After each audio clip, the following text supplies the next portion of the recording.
Hello, it's Karen Burniston here with my monthly designer challenge video. This month we have a theme of happy fall, y'all, and I made this happy autumn card. It is using the palm tree base to animate the tree pop up in a different way.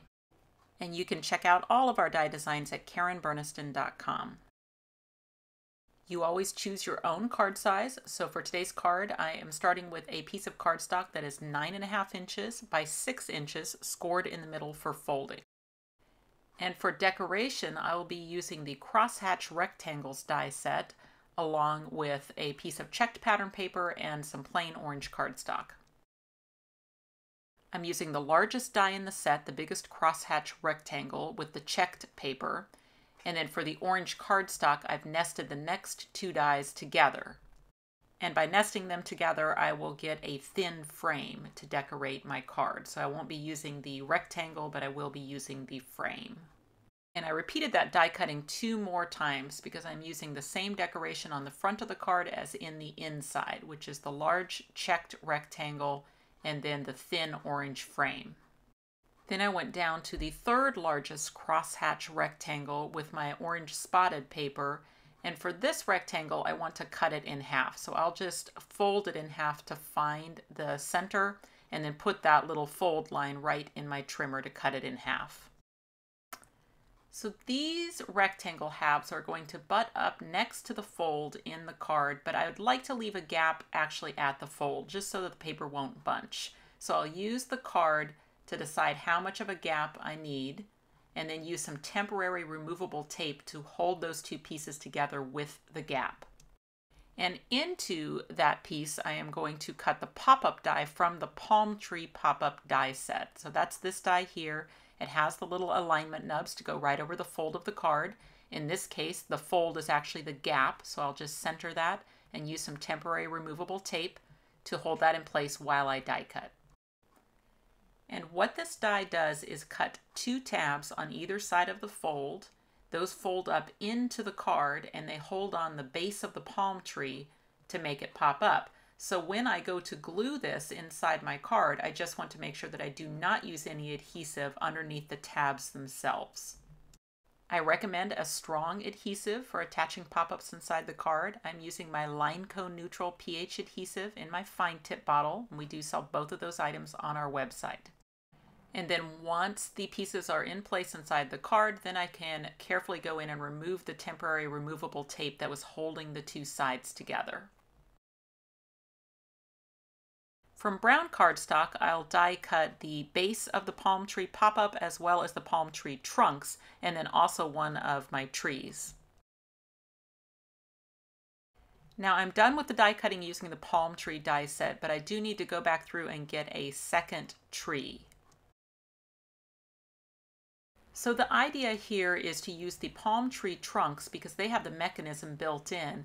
And then instead of putting palm fronds on top, I'm going to put these trees and just glue them to the palm tree bases. And I'll actually come down until the base lines up. Before I do that, just a quick check that if my tree trunk is right next to the fold of my tab, does my tree stay within the card? Very close. I will have to trim off a couple branches, but not many. So now I'll use an adhesive on the palm tree trunk. That way I can avoid the notch. I'll just go on either side of it down as far as the tree itself will go, and then just glue those 2 pieces together and just choosing it so that the contours of the tree line up with the contours of the palm tree trunk. So my tree is covering up my notch, and the notch is necessary for the pop-up to work. So I'm just going to use a pair of scissors to cut the notch down into the tree and remove any part of the palm tree trunk that's up higher than the tree itself. I'll do the same thing with the other set of trees. So the palm tree trunk just needs adhesive all over it down to where the contours of the tree are going to match up with the trunk, and just glue that to it. This time I don't have a notch up the middle. The only trimming I need to do is just the little bit of the palm tree trunk that sticks up into the center of the tree.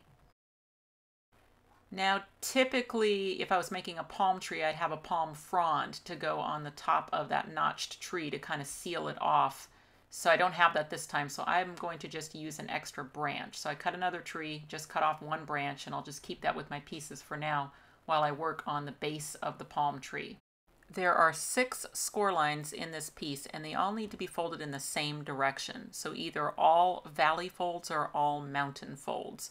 So I'm doing all mountain folds on this one, and when I do that, the little tapered tab will come around to where I can attach that with a strong adhesive to the other side. After the tab is attached, you'll have a little 6-sided base. There are 2 sides that are solid. Those are the ones that attach to the tabs. The other 4 sides have holes in them. So it's the 2 solid sides of the base that need to be glued to the tabs inside the card. It is quite easy to do this by just adding the glue to the top of the tab. That tab is actually the same size as that little solid panel there on the base. So just reach in there and pinch that tab until it sets up inside the base.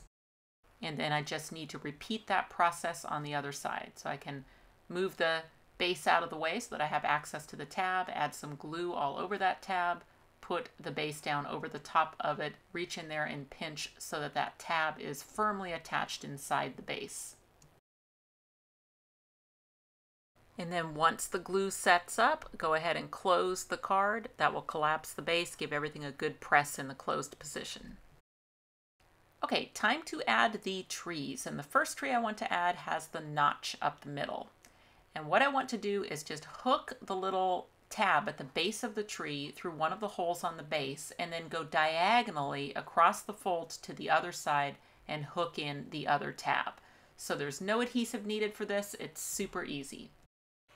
Okay, then the other tree is going to hook into the other 2 holes, but you also have notches that connect the 2 trees together at the very bottom. So in the course of getting your first tab through a hole, then you got to work in the center of the trees to try and get those notched together at the base, avoiding all your branches. Just get that new tree to come through the notch on the other tree so that you can hook in the other tab. So now the tree is attached to the pop-up base. You can see how it looks here. You can test it out. It will fold down flat. I do see that I will have to do a little trimming on the branches, but not too much. But before I do that, I actually want to seal off the top of the notched tree, because right now it's basically in 2 halves, and they have a tendency to just slide forward, you know, not stay right in the middle. That's what that branch is for. So what I want to do is I want to go in there and seal off the top of the notched tree so that both sides are connected to each other somewhere above where the notch ends. So that's just a matter of adding some glue to the outside of my little branch that I cut, and then just reaching in there and attaching the 2 halves of the split tree up at the top where they're higher than the other tree. Okay, so then what that does is it connects the 2 halves of the tree together so that they stay right in the middle. Okay, so now I have my finished pop-up tree to where I can do that trimming that I need to do to make sure it stays within the card. So I can just fold down the card flat, just with my scissors go in there and snip off any branches that are sticking out beyond the card. Then I can just open up the card and take a look. If I feel like it's too blunt across the top of the tree, like it's noticeable that I cut straight, then I can go in there and just peel back the edge of the card and do some more angled trimming on some of those branches so that it looks a little bit more natural. So this is definitely a great pop-up just with a single pop-up tree, but it's also possible to make it a little bit more of a grove of trees by just adding a couple more. So to do that, it's just a matter of adding a little dot of glue on the back of the base and then putting another tree to that glue.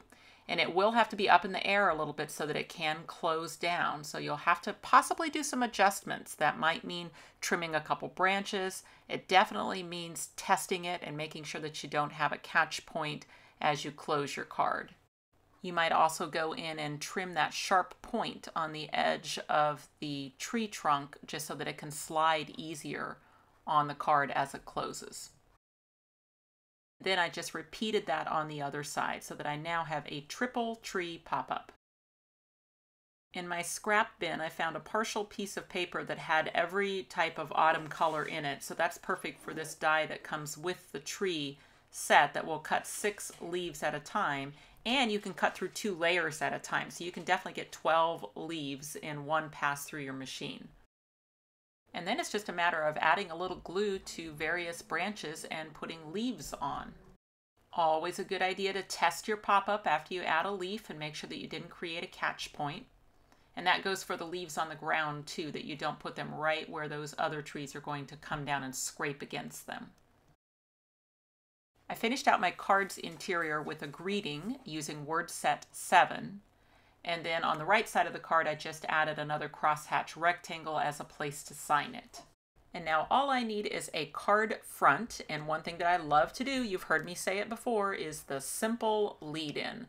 So that just means I repeat the elements that are on the inside of my card in a flat version for the front of the card. Not only does that help me just use up some leftover materials and not have to think too hard about a whole new design, I don't have to go get new dies out or anything. I can just use the same dies, but in a flat format. And then it's also kind of a cool effect because it's essentially like a flat picture becomes animated. I added the tire swing that comes in the tree set to the front of my card, so then I went ahead and added one to my pop-up tree as well. My finished card measures 4 3/4 by 6 inches when closed, and that means it will mail nicely in an A7 envelope. It actually lays down quite flat, so it won't need any extra postage. Now you may be wondering, how is this video different than the video I did last year for Designer Challenge number 1, in which I made the raven tree? Now I used the same pop-up tree on the top, but the base is different. For the raven tree, I used the Christmas tree pop-up as the base. It's a 4-sided base and it actually collapses down diagonally. So that's the difference with the autumn tree. This time I used the palm tree base so that everything collapses down directly to the side. Makes it easier to do that grove of trees. But if you like the idea of doing the diagonal one, you can go back and watch the raven tree video. I'll link it at the end of this video. As always, check the description box for a link to the blog post and the supplies. Thanks so much for watching. If you click on the website link, you'll go to KarenBurniston.com, where you can find out information about purchasing these dies, as well as links to all my other social media accounts. You can subscribe to this YouTube channel and check out some of my other videos. Thanks so much for watching, and I'll see you next time.